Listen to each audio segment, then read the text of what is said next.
नमस्कार श्रोताओं, मैं हूं आपकी दोस्त और आज की होस्ट ममता जोशी और आप सभी का तहे दिल से स्वागत करती हूं आकाशवाणी हाफलॉन्ग FM 100.2 मेगाहर्ट्ज पर।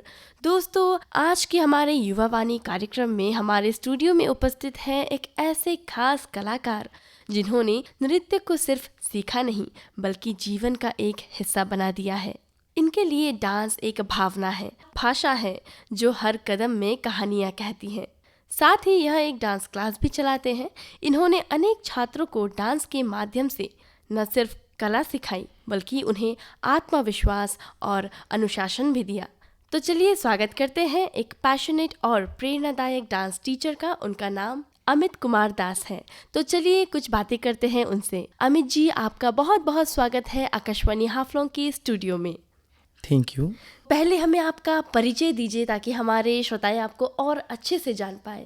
नमस्कार, मेरा नाम है अमित कुमार दास जी। मैं माईबांग का रहने वाला हूँ। मैं एक डांस टीचर हूँ एंड डांस परफॉर्मर भी हूँ। जी, आप एक डांस टीचर हैं, तो कहाँ है आपका डांस क्लास? जो डांस क्लास किया था मैंने 2009 में स्टार्ट किया था। एक ही स्टूडेंट से किया था। एक स्टूडेंट से करके मैंने 1 2 3 4 ऐसे करते करते मैंने माहौर पे एक डांस क्लास खुला। जी। खुलने के बाद धीरे धीरे हाफलॉन्ग पे, जैसे हाफलॉन्ग, लामडिंग और भी ऑनलाइन क्लास भी रहता है। मेरा एक स्टूडेंट भी है, वो सिक्किम से भी कर रहा है, मेरे पास ऑनलाइन क्लास करता है। जी। ऐसे चल रहा है मेरा डांस क्लास। और हाफलॉन्ग पे एक डांस क्लास है मेरा, और सूर संघ विद्यालय कॉफ्ट गर्ल्स में होता है। जी, क्या क्या फॉर्म सिखाते हैं आप? मैं पहले रविंद्र नृत्य, इसका बाद कथक, इसका बाद इंडियन फोक डांस, नजरुल नृत्य, बंगाली क्लासिकल डांस, गौड़िया नृत्य एंड थोड़ा बहुत बॉलीवुड डांस भी सिखाते हैं। जी, जब पहले आपने शुरू की थी अपने डांस क्लास की, तो कैसे एडवर्टाइज किया था उसे? पहले एक स्टूडेंट था, मेरे एक स्टूडेंट का नाम है तोषा दास। जी जी। हाँ, तो उनको पहले सिखाया। सिखाने के बाद तोषा हमने मिलके बहुत सारा गली गली में प्रोग्राम चलता था वहाँ पे। सरस्वती पूजा एंड दुर्गा पूजा, ये सब में हम लोग परफॉर्मेंस किया। परफॉर्मेंस करते करते हम लोग का एडवर्टाइजमेंट हुआ। तो मुझे देख के मतलब पूछता है कि डांस क्लास लेते हैं क्या आप? तो मैंने बोला हाँ लेते। धीरे धीरे 1 2 3 4 ऐसे करते करते प्रोग्राम जितना किया और मेरा स्टूडेंट बढ़ते गया। जी, आपने किस उम्र में सोचा था कि मैं एक डांस क्लास अपना खोलूँगा? मैं बहुत छोटा था। छोटा रहने के टाइम में मैंने याद आया, मतलब डांस बोल के कुछ चीज़ है। हाँ। तो पहले उसका आगे तो मेरा ना गाना सुनने से बॉडी मूवमेंट होता था, एक्सप्रेशन होता था। तो उसके बारे से मैं घर पे ऐसे बोला था उसको, बेटा को डांस सिखाना ज़रूरत है। तो मैं भी बोला मतलब डांस सीखूंगा, ऐसे बोलूँगा। तो धीरे धीरे मुझे डांस क्लास में ढला गया था। तो इसमें आपका फैमिली का सपोर्ट था? एंड मम्मी का था ज़्यादातर, पापा का तो अभी पापा सपोर्ट करते हैं। पहले में तो सपोर्ट क्यों नहीं करता था, पहले मतलब डांस ज़्यादातर लड़कियों करता है इसलिए मुझे सपोर्ट नहीं करता, और क्लासिकल डांस ज़्यादातर लड़कियों करते हैं। पापा ने बोला, और छोटा रहने के टाइम में तो मेरे बेटा लड़कियों का जैसे हरकत करेगा इसलिए मुझे डांस में ढालने की ज़रूरत नहीं सोचा। लेकिन मेरा मम्मी पूरा सपोर्ट किया, मेरा बेटा डांस सीखना चाहता है, सिखाऊंगा उसको। जी। अमित जी, आप जो डांस फॉर्म सिखाते हैं बच्चों को, उसके बारे में हमें थोड़ा सा बताइए कुछ। तो डांस फॉर्म रविंद्र नृत्य मेरा सबसे पहले, मतलब मेरे डांस फॉर्म अच्छा लगता है रविंद्र नृत्य। तो मैंने स्टार्टिंग से रविंद्र नृत्य से स्टार्ट किया था। तो रविंद्र नृत्य सीखने से क्या होता है, बच्चे लोग उनको मतलब वो मालूम हो जाता है ना, मतलब किससे दूसरा डांस को यूज़ करना है। रविंद्र संगीत के ऊपर में जो डांस होता है उसको ही रविंद्र नृत्य बोला जाता है। लेकिन रविंद्र नृत्य बोल के कोई डांस फॉर्म नहीं है। और रविंद्र नृत्य एक्चुअली हम लोग को मालूम हो गया, मणिपुरी नृत्य से ही रविंद्र नृत्य स्टार्टिंग हुआ था। और शांति निकेतन में, ये विश्वभारती कलकत्ता जो बलपुर में है शांति निकेतन, वहाँ से ये रविंद्र नृत्य का सृष्टि जो हुआ था। जी। कथक एक स्टोरी है, उसमें कुछ बोला ही नहीं चाहिए, इतना बड़ा बड़ा गुरु है, सब है। और कथक में सबसे इम्पोर्टेंट चीज़ है मतलब चक्कर, पैर का काम। ये मुझे बहुत अच्छा लगता है। ये चक्कर देख के मैंने कथक में एडमिशन लिया था। मुझे वो एक साथ 20 चक्कर 30 चक्कर करता है सोच के मैंने वीडियो देखा। उसका देखने के बाद मेरा मतलब शौक कथक क्लास लेने के लिए। और गौड़िया नृत्य, तो गौड़िया नृत्य क्या है, एक बंगाली क्लासिकल डांस। तो हम बंगाली है बोल के मुझे एक ट्रेडिशनल डांस सीखना चाहिए बोल के इसलिए गौड़िया नृत्य सीखा। और मैंने इंडियन फोक डांस किस लिए सीखा, एवरी कल्चर को मुझे मालूम होना चाहिए। इंडिया में रहने से इंडिया का जितना कल्चर है मुझे मालूम होना चाहिए, इसलिए इंडियन फोक डांस मैंने सीखा। और तो आजकल का दिन के लिए बॉलीवुड डांस थोड़ा मतलब चाहिए, इसलिए मैंने सीखा वही। जी। तो डांस क्लास खोलने की शुरुआत से लेकर आज तक के सफ़र ज़रा शेयर कीजिए हमारे साथ।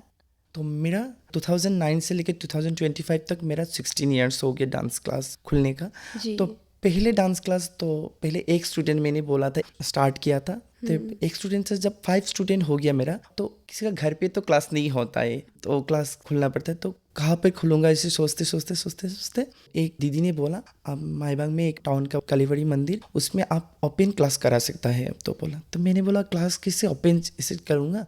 तो बहुत सारा रूम ढूंढा, नहीं मिला, स्कूल में भी बात किया, नहीं मिला, बहुत प्रॉब्लम करना पड़ा। इसका बाद धीरे धीरे मुझे एक मंदिर पे वो सेक्रेटरी था, सेक्रेटरी के साथ बात करके मैंने क्लास शुरू किया। तो ओपन क्लास करने में भी बहुत प्रॉब्लम होता था, आदमी बहुत कुछ बोलता था, टोन भी करता था मुझे, मतलब वो क्लास कराने के टाइम में तो एक कान से सुनता दूसरा कान से निकाल देता था। तो ऐसे करते करते मेरा जो माईबाग हायर सेकेंडरी स्कूल में मुझे मिला, मतलब एक रूम प्रिंसिपल सर ने दिया, बोला बेटा तुम यहाँ पे क्लास कर सकते। तो धीरे धीरे ऐसे क्लास किया, करने के बाद मेरा स्टूडेंट बढ़ते गया। तो मैंने इसे ही मतलब क्लास चलाते चलाते अभी मेरा 100 से बढ़ के स्टूडेंट्स है। 100 से बढ़ के। हाँ जी। तो ये कितना बड़ा अचीवमेंट है आपके लिए। हाँ। जी। आपके जो दूसरे जगहों पे डांस क्लास है उसके बारे में भी कुछ बताइए। अच्छा, पहले माहौर में जब क्लास खुला था तो मैंने कोई रूम नहीं लिया था, मैं एक दीदी का घर पे क्लास खोला था, और दीदी ने ही मुझे बुलाया था, क्लास वहाँ पे स्टार्ट किया था। वहाँ पे भी 3 स्टूडेंट से मैंने स्टार्ट, मेरा शुरुआती 1 2 ऐसे 3 ऐसे ही है। तो क्लास ऐसे शुरू किया, करने के बाद तो 15-20 ऐसे हो गया। तो होने के बाद तो किसी का रूम चाहिए ना क्लास कराने के लिए, तो मैंने माहौर कालीबाड़ी में एक मतलब क्लब है, क्लब में लिया। यानी के बाद तो यहाँ से क्लास अभी भी चल रहा है, अच्छा से चल रहा है। और हाफलोंग में मेरा अपना स्कूल नहीं है, मैं एक मैम का स्कूल में करता हूँ। मैम का स्कूल का नाम है सूरसंग विद्यालय। 8 साल हो गया मैं कर रहा हूँ वहाँ पे टीचिंग। और लामडिंग पे मेरा क्लासेस है, तो वहाँ पे स्टूडेंट ज़्यादा नहीं है, तभी भी मैं जा रहा हूँ, मुझे अच्छा लगता है। और बहुत अच्छा डांस भी करता है वो सब। और तो मेरा ऑनलाइन क्लास भी है। तो आप ऑनलाइन क्लास के लिए टाइम कैसे निकालते हैं? वो टाइम बहुत प्रॉब्लम होता है एडजस्ट करने में, टाइम निकलने में, लेकिन बोला ना एक शौक है मेरा डांस करने का, इसीलिए मैं निकल लेती हूँ। जी। अमित जी, आप माईबंग के रहने वाले हैं और आप हाफलोंग में डांस क्लास चलाते हैं, माहुर में, साथ ही लामडिंग में भी। आना जाना आपको तकलीफ नहीं होती इसमें? तकलीफ तो होता ही, लेकिन वो जो बोला था मुझे शौक है डांस, मुझे पैशन है, मुझे इसलिए मुझे ये सब करना पड़ता है। बहुत प्रॉब्लम होता है, कभी कभी ट्रेन पे भी आते हैं, रास्ते पे रुक जाते हैं, तो बहुत फ़ोन भी आता है, सर कहाँ है आप, जल्दी आ जाइए। मैं कभी कभी बोलता था नहीं यहाँ पे हूँ। अब हमें आपकी डांस क्लास के जो स्टूडेंट्स हैं उनके अचीवमेंट्स के बारे में कुछ बताइए। मेरे डांस क्लास का अचीवमेंट अभी से लेके मतलब 20 या 30 होगा मेरा स्टूडेंट। विशारद मेरा स्कूल से मेरा हाथ से ही मतलब किया है। और मेरा बहुत सारा स्टूडेंट है लामडिंग, गुवाहाटी, सिलचर, ये सब में जाके बेस्ट डांसर अवार्ड भी मिला। कभी भी हम लोग खाली हाथ नहीं आता है, first prize, second prize, third prize, कोई तो एक प्राइज मिल के ही आते हैं हम लोग। और मेरे एक स्टूडेंट है सुजल भट्टाचार्य, वो सिक्किम टैलेंट हंट में भी सेकंड प्राइज मिला। और रिसेंटली 3 टाइम्स से मतलब वो रविंद्रनाथ टैगोर का बर्थडे सेलिब्रेट हुआ आसाम पे, आसाम गवर्नमेंट से किया था। तो सीजन 2 और सीजन 3 में विनर था सुजल भट्टाचार्य, नृतिका एकेडमी का स्टूडेंट। जी, बहुत ही अच्छा। आपके डांस क्लास के कोर्सेज के बारे में कुछ बताइए हमें। ऐसे तो कोर्सेज मतलब पढ़ाई में भी जैसे है, मतलब जितना पढ़ो ख़त्म नहीं है, ऐसे डांस में भी ऐसे जितना डांस सीखो ख़त्म ही नहीं होगा। लेकिन क्लासिकल डांस 8 क्लासिकल डांस है, लेकिन इसको छोड़ के भी बहुत सारा डांस फॉर्म है। तो कोई यूनिवर्सिटी का अंडर से करने से, मतलब जैसे हम लोग का रहता है ना बंगीय संगीत परिषद, सुनंदन भारती, प्राचीन कला केंद्र, ऐसे बहुत सारा यूनिवर्सिटी है। यूनिवर्सिटी का अंडर में करने से जैसे 8 साल का कोर्स होता है एंड 7 इयर्स का कोर्स होता है। लेकिन भातखंड संगीत परिषद जो होता है लखनऊ से है, उसका कोर्स रहता है 5 साल का। पहले 4 साल का था, इस साल से 5 साल का कर दिया कोर्स। तो सीखने का ख़त्म नहीं है, मतलब जितना सीखो सीखते ही रहना है, ख़त्म नहीं होगा कभी भी।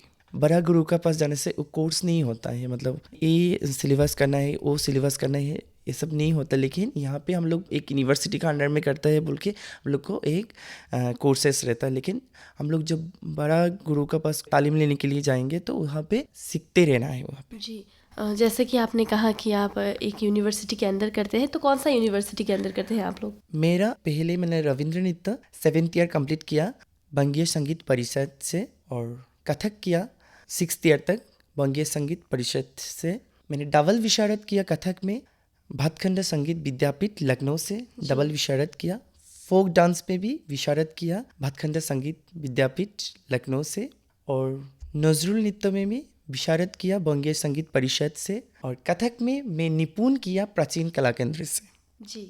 बॉलीवुड डांस जैसे कंटेम्प्रेरी डांस मैंने ऑनलाइन में सीखा था, जो लॉकडाउन में इसे बैठ के था, कोई क्लासेस नहीं था मेरा, तो उस टाइम में मैंने एक सर आकाश राजपूत बोल के टेरेंस लोरिस कोरियोग्राफर है, तो उनका स्टूडेंट है, लखनऊ से है, उनका पास मैंने नंबर लिया। लेने के बाद मैं ऑनलाइन क्लासेस किया उनका पास। तो कंटेम्प्रेरी डांस में मैंने जूनियर डिप्लोमा किया।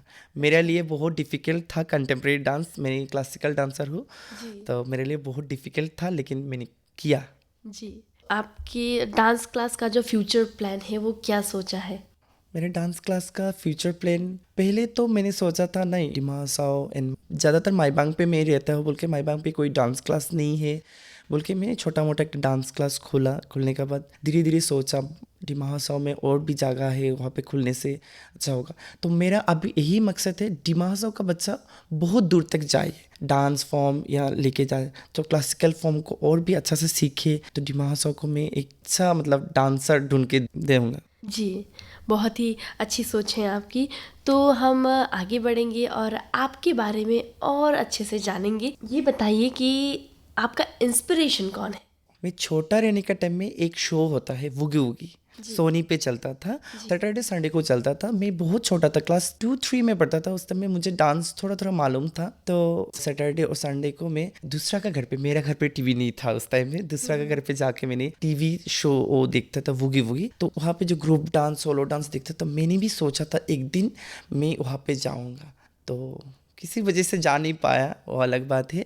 लेकिन अभी मेरा जनरेशन पे पंडित बिरजू महाराज जी को देख के एंड कुमार शर्मा जी को देख के एंड देवेश मार्चन जी को देख के मेरा और भी शौक हो रहा है, मतलब और भी दूर तक मैं जा पाऊँ, मेरा डांस स्टाइल को मैं बहुत आदमी तक पहुँचाऊँ ऐसे। जी।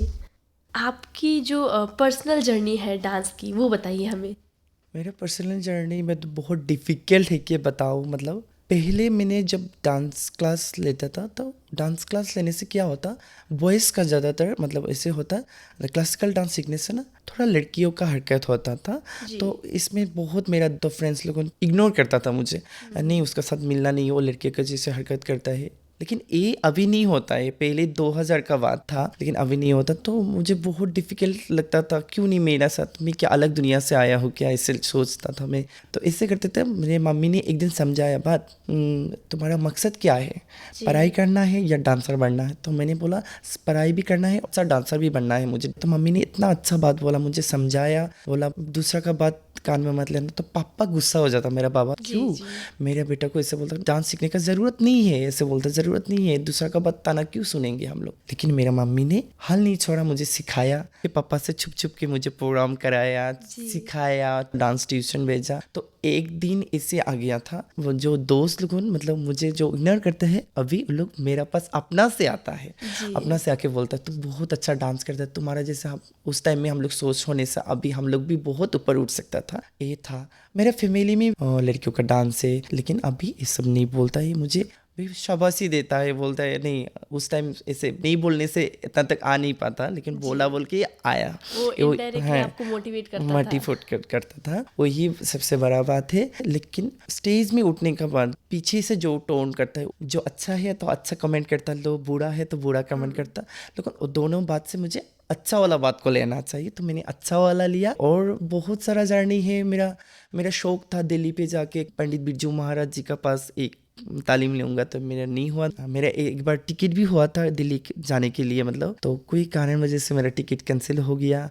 तो बाद में मुझे ख्याल आया, मतलब नहीं महाराज जी को पास तो नहीं सीखा, लेकिन मैं महाराज जी के स्टूडेंट का पास सीख सकता हूँ। तो वर्तमान में मैं कोलकाता में एक सुशांत घोष सर का पास मैं तालीम ले रहा हूँ, कथक इंस्टीट्यूट भवानीपुर कोलकाता। जी। तो अमित जी चलिए अब हमें आपकी अचीवमेंट्स के बारे में कुछ बताइए। 2016 में मेरा ऑल असम कंपटीशन में बेस्ट डांसर मिला था। मैंने इवेंट में रविंद्र नृत्य, नजरुल नृत्य, semi classical dance, pure classical dance and modern dance 5 item था, मतलब 5 आइटम में मुझे फर्स्ट मिला था। जी, तो वो जो आपने 5 कहा, पाँचों के पाँचों में ही आपने मिला? 500 के 500 में मिला। वहाँ पे 80 कैंडिडेट था जी 80 कैंडिडेट में मुझे सब डांस फॉर्म में मुझे फर्स्ट मिला था। जी। आपकी कोई और हॉबीज है? मेरे हॉबी से योगा करना मुझे बहुत अच्छा लगता है। फिटनेस के लिए योगा करने से मन भी शांत रहता है। एंड साथ में मेकअप आर्टिस्ट, और एक डांसर रहने से मेकअप आर्टिस्ट बहुत ज़रूरी है। डांस का साथ साथ में मेकअप आर्टिस्ट। तो मैंने लॉकडाउन में एक कोर्सेस लिया था, मतलब एक मैम का पास, वो मैम लंका पे रहता था, तो उनने मुंबई से सीख के आया था। माईवांग में एक क्लास लिया था। तो मैंने वहाँ पे 15 डेज़ का क्लास किया। उसमें भी मेरा डिप्लोमा था मेकअप में। लेकिन मेरा एक ही बात है, कॉन्फिडेंस कम है मेकअप में, लेकिन मैं धीरे धीरे उसमें भी आ जाएगा कॉन्फिडेंस। जी, तो आपका कोई ऐसा सोशल मीडिया पेज है जहाँ पे आप डांस के वीडियोस या फोटोज वगैरह अपलोड करते हो? हाँ, मेरा यूट्यूब चैनल है नृतिका एकेडमी। मेरा फेसबुक पेज भी है नृतिका एकेडमी, और मेरा फेसबुक अकाउंट है अमित कुमार दास। उसमें मैं मेरा जितना वीडियोस है मेरा स्टूडेंट का मेरा है वहाँ पे छोड़ता। जी, आपकी फ्यूचर प्लान के बारे में कुछ बताइए। फ्यूचर प्लान था, छोटा से मुझे प्लान था, मतलब एक डांसर बनना है, डांस टीचर बनना है, डांस लेके काम करना है। तो मुझे ऐसे ही बोला जाता है, मेरे पर्सनल थोड़ा बोल रहा हूँ, मतलब ऐसे है। कोई कोई पेरेंट्स मुझे बोल रहे, सर आपका उम्र हो गया, शादी क्यों नहीं कर? मैंने कभी कभी हंसते हंसते बोल देता, मैंने शादी तो मैंने डांस से कर लिया, डांस का साथ ही मेरा फ्यूचर है। तो मेरा ऐसे कुछ नहीं है, मतलब वो जॉब ये सब कोई इंटरव्यू नहीं दिया जॉब के लिए था। मैंने छोटा सी मतलब बात समझ लिया, एक डांसर बनना है, अच्छा डांस टीचर बनना है, अपना स्कूल अपना इंस्टीट्यूट खुलना है डांस का। अभी साथ साथ में मेरा 3 साल या 4 साल से साथ में मैं ड्राइंग क्लास भी चलाता है। मेरा एक स्टूडेंट है डांस का स्टूडेंट, वो मेरा साथ होके मेरा एक ड्राइंग क्लास भी लेता है मेरा स्कूल पे। जी, बहुत अच्छी बात है ये तो। मैं आपसे ये पूछना चाहूँगी कि देखिए आजकल युवा अपने जीवन में इतने व्यस्त हो जाते हैं कि जैसे अपनी हॉबीज़ को ध्यान नहीं दे पाते, तो उनको आप क्या कहना चाहेंगे आपकी ओर से? पेरेंट्स का बात आता है ना, तो बच्चा को तो मालूम नहीं होता ना, पढ़ाई भी करना ज़रूरत है, साथ में आप एक्स्ट्रा कुछ करना चाहिए जिसका जो अच्छा लगता है। डांस, इसके बाद धीरे धीरे सिंगिंग, योगा, बहुत सारा है, गिटार, स्विमिंग। तो जिससे बच्चा को मालूम हो जाता है, मतलब मेरा डांस में शौक है, गाना पे शौक है, तो पेरेंट्स भी सपोर्ट करना चाहिए, मतलब उस टाइम में। और आजकल तो बहुत कुछ है, परफॉर्मिंग आर्ट्स का वो डिपार्टमेंट खोल दिया है, वो म्यूज़िक, डांसिंग, तो इसका बाद ड्रामा का भी खुला है। लेकिन पहले हम लोग विश्व भारती, रविंद्र भारती कोलकाता में जाके ये सब करता था, लेकिन धीरे धीरे आसाम पे भी आ रहा है। तो बच्चा को लोग उनको हम लोग जो शौक है उसको पढ़ाई के साथ साथ में ये भी करना चाहिए। मेरा एक रिसेंटली गुरु है सुजीत घोष सर, तो उनको मतलब देख के मैंने सीखा। वो बीकॉम कंप्लीट करके फिर डांस में आया उनको। तो मैंने सोचा, मैंने बोला सर को, सर आप बीकॉम पास करके फिर डांस में क्यों आया? मुझे बोला मैंने छोटा से कुछ डांस फॉर्म नहीं सीखा, लेकिन मेरा अभी से शौक आ गया है, मतलब डांसर बनूं। उस टाइम में तो बोला कोई उम्र नहीं होता है सीखने का, इसलिए बच्चा लोग पढ़ाई भी करो, साथ में वो एक्स्ट्रा कुछ करना चाहिए। जी, और कुछ कुछ केस में ऐसे होता है कि पेरेंट्स को लगता है कि अगर हम किसी आर्ट फॉर्म में जाएंगे तो उस पर करियर नहीं बनेगा, उनको आप क्या कहना चाहेंगे? वो बात तो नहीं है, करियर तो सब कुछ में करियर बनाने सीखता है। जी, मेरे पापा तो बहुत मतलब पढ़ाई करो इसे। मैंने मैट्रिक जब दिया था, मैट्रिक देने के बाद 5 साल मैंने पढ़ाई बंद किया, मैंने डांस कोर्स में ध्यान दिया था। 5 साल के बाद मैंने जो एचएस किया, तभी भी मेरे पापा ने बोला था डांस बंद कर दो, पर वो नहीं होगा, डांस में कुछ नहीं होगा, क्या करेगा डांस लेके, तो डांस कितना तक कर पाओगे, बूढ़ा तक कर पाओगे क्या? तो मैंने हाल नहीं छोड़ा, मैंने बोला ठीक है आपका बाद में मैं रखूँगा, मैं पढ़ाई भी करूँगा, साथ में डांस भी चलाऊँगा। तो 5 साल का बाद मैंने पढ़ाई भी किया, एचएस किया। एचएस का बाद फिर मैंने गैप किया था 3 साल। गैप करके मैंने सिलचर पे जाके मैंने एक दूसरा डांस फॉर्म सीखा था।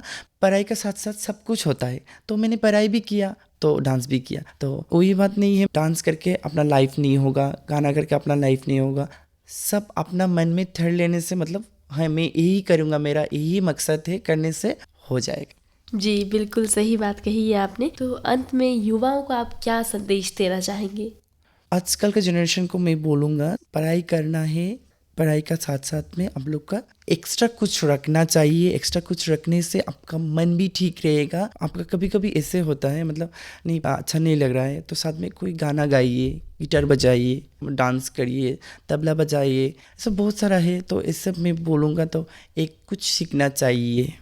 जी, तो अमित जी, हमें आपसे बातें करके बहुत ही अच्छा लगा। आपकी जर्नी हमने जानी और आपने किन किन चुनौतियों का सामना किया, कैसे उन चुनौतियों से लड़ा और आप अभी कैसे अपने डांस क्लास को चला रहे हैं, कैसे आपको अप्रिशिएट करते हैं और आप जिस तरीके की सोच रखते हैं कि युवाओं को एक्स्ट्रा करिकुलर एक्टिविटीज़ जो है वो भी करना चाहिए और साथ ही पेरेंट्स को भी साथ देना चाहिए। बहुत ही अच्छी और बहुत ही वैल्यूएबल बातें कही आपने। मैं उम्मीद करती हूँ आपको सुनने वाले सभी युवाओं को आपका संदेश पहुंचा होगा और मैं आपकी उज्जवल भविष्य के लिए ढेर सारी शुभकामनाएं देती हूँ।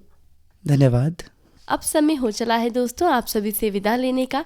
ऐसे ही ढेर सारा प्यार देते रहिए और सुनते रहिए आकाशवाणी हाफलॉन्ग। आपकी दोस्त ममता जोशी फिर मिलेंगी अगले बुधवार सुबह 7:30 बजे। तब तक के लिए अपना ख्याल रखें। नमस्कार।